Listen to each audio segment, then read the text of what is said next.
네, 안녕하세요. 지승우입니다.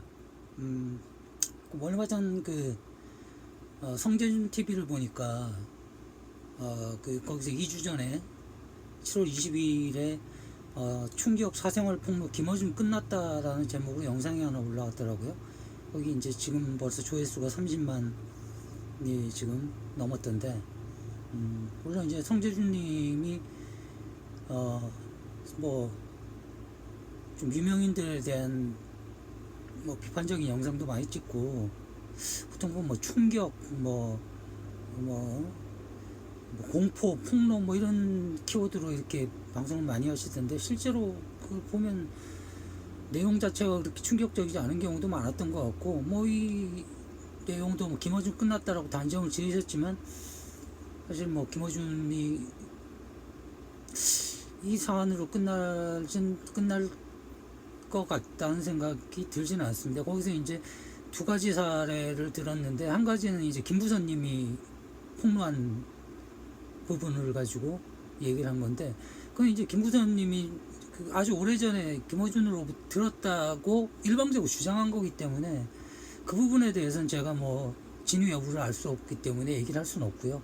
그 나머지 이제 뒷부분에서 이제 저하고 이제 2009년도에 저하고 했던 인터뷰 내용을 이제 따가지고, 그걸 이제 김어준의 어떤 사생활에 문제가 있다라고 이제 얘기를 했는데, 그래서 제가 일단 솔직히 말씀드리자면, 닥치고 정치 이후로 김어준 씨하고 저하고 약간 좀 서먹서먹합니다. 김어준 씨도 저한테 대해서 오해가 좀 있을 수도 있고, 그리고 이제 그때 이제 허지웅 씨하고의 두 사람의 어떤 그 논쟁 사이에서 어쨌든 제가 좀 샌드위치가 된 부분이 있는데, 그때 좀 서러움을 느꼈죠. 인터뷰어는 조명을 비춰주는 사람이기 때문에 사실은 팬들을 확보하기 굉장히 어렵습니다. 자기 글을 써야지 팬이 생기지, 저는 누군가를 이렇게 멋지게 나타나게 해주고 이런 일을 하는 사람이기 때문에, 근데 그걸 저는 천직이라고 생각하고 좋아했었는데, 이게 제가 당시에 좋아하던 두 사람의 싸움 중간에 끼어가지고 양쪽부터 공격을 당했죠. 소위 이제 진보를 표방한 후배 글쟁이들한테도 그랬고, 김어준 씨 측에서도 그런 좀 공격들을 했던 부분들이 있어서요. 그 부분에 대해서는 나중에 한번, 물론 이제 그게 그것도 10년이 지났기 때문에 제가 그걸 밝힘으로써 이 사람들은 어떻게 해야 되겠다 이런 느낌이 아니라, 만약에 제 팬들이 조금이라도 생긴다면 그분들한테 사실 제 입장에서는 이러이러하게 답답하고 이러이러한 억울한 부분이 있었습니다라고 말씀드리고 좀 위로를 받고 싶은 그런 생각이 있거든요. 사람이 좀 그렇게 막 일방적으로 샌드위치 되고 고래 싸움에 새우등이 터지면 좀 한이 맺히잖아요. 그래서 이제 그런 좀 한을 풀어보자라는 의미에서 나중에 기회가 되면 이렇게 좀 그 당시에 좀 상황을 말씀드릴 생각인데, 이건 그거하고는 상관이 없으니까요. 일단은 그 인터뷰만 가지고 얘기를 해보겠습니다. 그 인터뷰가 과연 쭉 그 맥락을 전체로 봤을 때 문제가 될 만한 건지 한번 들어보시고 여러분께서 판단을 해주십시오. 제가 이제 좀 길게 읽어드릴 건데요. 2009년도에 나왔던 인물과 사상 3호로에 이제 김어준 씨가 표지로 나왔고요. 그때 인터뷰입니다. 그때 이제 김어준 씨는 건투를 빈다 라는 책을 냈을 때고, 또 아무래도 이제 상담을 하다 보면 남녀간의 연애 상담이 굉장히 많이 나오거든요. 그러다 보니까 이제 남녀간의 연애에 대한 질문을 제가 했고, 그 질문에 대한 김어준 씨가 답을 하는 과정이 여기에 이제 좀 담겨 있습니다. 제가 좀 길지만 읽어드릴게요. 어디선가 낭만의 시대가 끝났다고 했는데, 사람들이 새로운 관계를 만드는 걸 두려워하는 것 같다. 그래서 나쁜 남자 나쁜 여자가 뜨는 게 아닌가 싶어. 요즘 사람들에게는 저 사람이 나쁜 걸 알지만 치명적인 매력을 가지고 다가와서 어쩔 수 없었어 나는 스스로의 핑계가 필요한 것 같기도 하고, 그게 상대방에게 책임을 전가하는 한 가지 방식이라고 생각되기도 해. 제가 이렇게 물어봤거든요. 김어준 씨가 이렇게 대답합니다. 선택의 주도권을 상대방에게 줌으로써 책임을 회피한다? 좀 예리했는데 좋았어. 동의하는 바야. 성역학에서 남녀의 관계가 뒤집어지거나 최소한 동등한 관계가 된다고 하면 굉장히 긍정적인데, 그러면서 치명적 피해도 있다고 생각해. 그게 뭐냐 하면 남성성의 소멸이야. 나는 여성성의 장점이 있는 만큼 남성성도 장점이 있다고 생각해.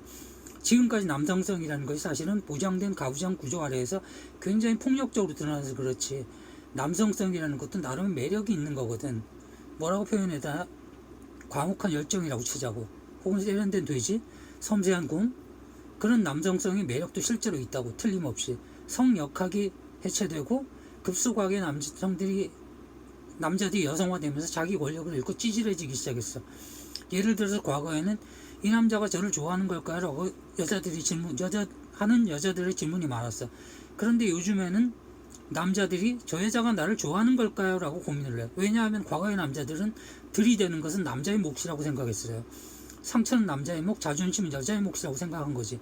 우직하게 들이대는 것을 남성성의 특징이라고 생각하고, 제거하고 우회하고 이런 것은 계집애 같은 것이라고 생각했단 말이야.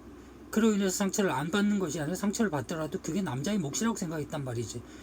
나는 연애에 있어서 이 남성성이 가진 미덕이 있다고 생각해. 여자들한테 유리할 뿐만 아니라 남자들한테도 한편으로 매력적인 거거든. 그게 무식하지 않고 나름 세련된 건데, 자기 권력 기반이 해체되면서 남자들이 여자들보다 훨씬 더 교활하게 간을 봐요. 밀고 당기기를 더 많이 해. 질문 내용들을 보면 어처구니가 없어. 3개월 동안 손만 잡았는데 더 이상 진도가 안 나간다는 거야. 아니, 손을 잡아줬으면 여자는 그만큼 진도가 나가준 거지. 그 다음엔 지가 하면 되잖아. 그 다음에 내가 너를 당겼다는 책임을 지기도 싫은 거지. 그래서 제가 남성들의 거절 불안 심리도 있는 거잖아. 그나마 손잡던 관계가 깨지지 않을까 하는. 그래서 김호준이 다시 이렇게 대답합니다. 그런 연애의 공표는 태초 이래로 있었는데 먼저 지르는 몫은 수컷이 담당했단 말이야.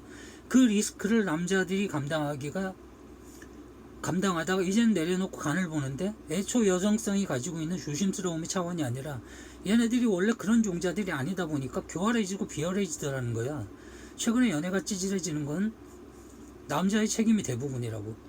남자 스스로 자기 위상이 불안해서 먼저 떠나가, 상처받을까봐. 그러니까 낭만적인 연애의 시대가 끝났다는 거야. 이것은 여자들 위해서도 빨리 회복해야 되는 거지. 그럴 수밖에 없는 것이 최근 20, 30년 사이에 여성성을 찬양을 했어. 남성 지식인을 포함해서 다 그랬지. 그게 정치적으로 올바른 거였으니까. 그런데 시들도 느껴. 뭔가 그러면서 심통에 마땅한 여성성의 미덕이 있는가 하면 반면 못지않은 남성성의 미덕도 있다고 말하고 싶은데, 그렇게 말하면 마초로 비칠까봐 말 못하고 있었던 거야. 먹물들은 입 다물고 있고 이론적이고 논리적인 지지를 받지 못하고 자라난 데다 급속도로 가부장이 해체되는 가운데 자라난 20대들은 기댈 데가 없어. 사회적으로 형성된 남성성이라는 이미지와 상이 없어졌어. 마초는 무식하고 폭력적인 면만 남아있어서 남성성의 부정적인 면만이 영상 미디어를 통해서 드러나고, 남성성이 가진 미덕도 있잖아. 어떻게 없을 수가 있겠어. 있는데 그것에 대해서 말해주거나 그렇게 행동하라고 행동 모델을 제시하거나 하는 게 사회적으로 없다는 거지. 그래서 연애가 비리비리해지고 있어. 이것을 20대 30대 여자들이 느끼고 있다고. 요즘 남자들이 비리비리하다고. 그래서 제가 이제 농담을 섞어서 이런 질문 던지죠. 흔히 김호준을 하면 여자가 많을 것이라는 오해와 편견들이 있는 것 같은데, 그랬더니 김호준이 그게 왜 오해와 편견이야? 그래서 제가 또 그렇게 얘기했죠. 아주 가까이서는 아니지만 몇 년 동안 지켜본 바로는 별로 없는 것 같아서. 김호준이 내 연애 생활을 다 알 수가 없잖아. 내 연애의 한 국면을 얘기해보면 이런 거야. 예를 들어 어떤 여자가 마음에 들었어. 처음 만나서 택시를 타게 됐어. 그럼 조금 어색하게 떨어져 있잖아. 그런데 나는 이 여자가 좋아. 그런데 만난 지 하루밖에 안 됐어도 손을 덥석 잡아. 항상 그런 건 아니고 좋으면 그런다는 거지. 김호준답지 않게 변명이 많은데? 김호준이 다시 대답하죠. 그러면 여자들이 손을 빼기도 하고 깜짝 놀라기도 하고 나를 쉽게 보는 것은 아니냐고 기분 나빠하기도 하는데, 나는 그 모든 반응이 귀여워. 그로 인하여 혹여 발생할지는 모르는 싸대기라든지 이 여자가 나를 멀리한다든가 주의한다든가 경계한다든가 하는 비용을 지불한다는 거야. 그 다음에 내가 그 여자를 만나자고 하면 덥석 톤도 잡혔는데 금방 나가면 쉬워 보일까 바쁜 척도 하고 늦게 나왔어. 나는 이 여자가 5시간 늦게 나와도 상관이 없어. 짜증나거나 화나지 않아. 모든 게 귀여워. 그렇게 자기 작전을 짜고 자기 전술을 구사하고 자기 자존심을 지키려고 하는 것이 귀엽다고. 그래서 제가 또 얘기를 하죠. 아니 5시간 기다린다고? 김어준이 답합니다. 기다리는 동안 짜증내거나 왜 안 나오지? 2시간 있다 가야지 하지 않아. 나올 때까지 기다려. 카페 문 닫을 때까지. 그래서 제가 그건 1980년대 대학생 때 하던 짓이잖아. 김어준이 다시 얘기를 합니다. 물론 요새 5시간을 기다리게 하는 사람이 어디 있어. 핸드폰 다 때리는데 핸드폰 나오기 전에는 그랬었다고. 연락이 없고 상황이 안 돼도 기다리는 거야. 문 닫을 때까지. 그래도 불만스럽지 않아. 왜냐하면 그렇게 해서 내 자존심에 상처를 입거나 무시당했다는 생각이 들지 않아. 물론 안 되는 경우도 있을 수 있지만 내 경우는 그렇게 하면 결국 한 번도 사귀지 못하는 경우는 없었단 말이야. 이제 그런 돌쇠들이 사라졌다는 거죠. 공포에 취약해진 세대 같아. 뭐 이렇게 얘기를 합니다. 물론 지금 한겨레에서 연재하고 있는 남지은 기자의 그 예전 명작 드라마를 리뷰하는 기사가 있는데 거기서 남지은 기자가 그렇게 얘기하죠. 지금 봐도 이게 명작이긴 하지만 몇몇 대사들은 대단히 불편하다. 사실 옛날에 우리가 가볍게 던지는 농담이나 이런 부분들이 지금 생각해보면 불편하거나 이게 굉장히 폭력적이었구나라고 생각하고 반성하고 좀 안 하게 되는 뭐 이런 부분들도 있죠. 근데 이게 분명히 이 인터뷰는 12년 전 2009년도 인터뷰고요. 그 이전에 김어준이 연애하던 방식, 좋아하던 여자에게 접근하는 방식, 이게 남자가 그동안 너무 여성성만 찬양을 하다 보니 남성성이 거세가 돼가지고 그 연애 자체가 좀 찌질해진 거 아니냐, 그건 남자들의 책임이다라고 주장을 하는 건데, 과연 이게 지금 뭐 일정한 젊은 여자분들이나, 물론 김어준도 지금은 연애를 만약에 한다고 해도 이런 방식으로 하진 않겠죠.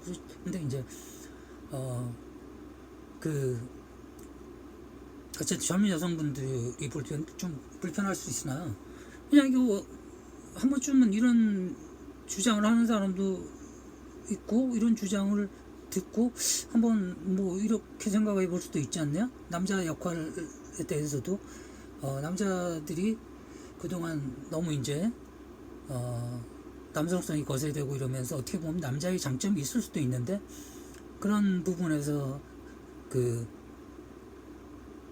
자꾸 이제 그렇게 공격을 당하다 보니까 자꾸 교활하게 간을 보는, 연애할 때 있어서조차도 이런 부분들에 문제가 있다고 김어준이 주장하는 거고, 뭐 저는 지금 와서도 지금 생각해봐도 한 번쯤은 논쟁할 만한 가치가 있는 좀 얘기라고 보거든요. 그래서 뭐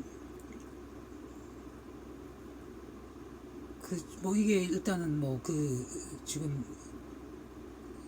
성재준님 뿐만 아니라 몇몇 분들이 이렇게 이 텍스트를 가지고 좀 김어준 씨 공격하고 있어요. 그래, 이거 지금 보더라도 이게 그렇게 크게 문제가 되는 건가? 뭐 제가 남자라서 좀 그렇게 생각하는지 모르겠으나 좀 그렇게 생각되지 않아서 한번 좀 나중에 기회 되시면 전문을 한번 찾아보면 있을 겁니다. 전문 읽어보시고 이 부분에 대해서 제가 읽어드린 부분에 대해서 뭐 어떤 문제가 있는지 의견 주시면 감사하겠습니다.